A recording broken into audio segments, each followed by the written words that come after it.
Zviri sei matrader? Pavidhio rinori ndoda kuratidzai why ndapinda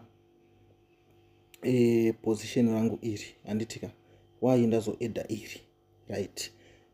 Chikuitika ndecheunodawo so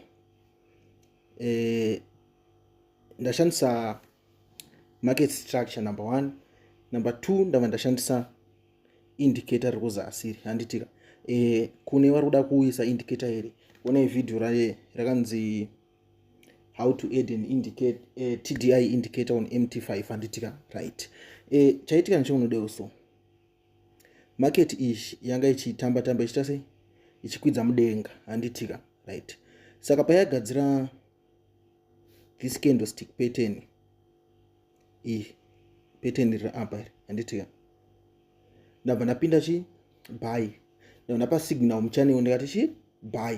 Chaita kuti tibuy ndecheunodawo so mu 10 minutes time frame, handitika, tine ka pattern, sorry, kwete mu 10, mu 5 minutes time frame tine ka pattern kanga sei kanga chigadzirwa aka, minu kana muri kunyatsokuona zvakanaka kari kuenda kakadai tichidai, handitika, right? Saka kune wakaona video ratakataura nezve-smart money makutonzwisisa kuti pane side 1 riri kurohwa apa, handiti patiri kugadzira ka pattern aka apa pairi apa pane side 1 riri kurohwa, iside revanhu vemaseo, handitika, right? Vemabuy mastop loss avachi ari kuzasi uko, then patadzoka apa ndo patapinda buy, handitika. Chaita tipinde buy ndazviziva kuti takunobreakira kudenga, because history yestructure yange ichita sei, yange ichitiudza since tikugadzira masteps, handiti tadai tava tanopwanya. Zvisinei market manje yabva yazoita sei, yabva yadecide kuchinja direction. Payachinja direction yabva yadzoka nemove iri, handitika, right? Move iri pandaona kuti tabreaka trend line, handiti ndabva ndaziva kuti timu rangu reseu manje rafungidzira kuti chinhu chaita sei, chaibva. Saka vanofanira kupiwa mukana wekuedha more positions kuitira kuti buy ite sei, itswanye vanhu, handimaona.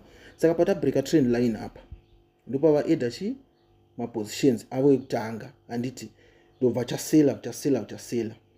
Since charespecta apa pavaedha mapositions, tinoda futi mamwe mapositions, tiri kuaccumulate mapositions etimu rebuy. Chabva chadzoka kuita kunge pari test yeorder block apa,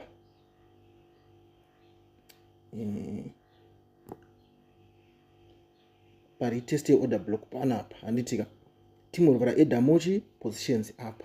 Varisa mastop loss avo kupi, mastop loss avo ese ari kuzadzwa muarea umu, handiti maona. Saka inini manje chazoita kuti ndinoedha iri, handitika, inyaya yekuti ndatarisawo indicator rangu robva randoudza kuti aiwa tichiri kubuy, handiti. Saka moment yachaspika pekutanga apa ndabva ndapinda, zvisinei chachaita sei, chabva chakaya kuprofit, handimaona manje. Saka ndo zvandaona pataita sei, pandakupai signal iri. Saka inini ndirimo ndiri kumboona kuti zvikuita sei, zvikufamba sei, handiti maona manje. I hope video rinori rine munhu waraita sei, warabatsira, handitika. Kana wanakirwawo nevidhio toanya subscribe button, nekuti most of the time pandopinda matrades ndinozogadzira kavidhio ndichiratidza ndaita sei, ndapinda sei, handiti maona manje. Ndichaita video ndichidzidzisa indicator iri kuti unorishandisa sei, especially gain 400, handitika. Saka garai makasubscribe. Kune vatanga kusangana nevidhio rinori nhasi, mopinda mucomment section pane link rechannel, handiti moya kuwhatsapp channel. Tasanganei panext video.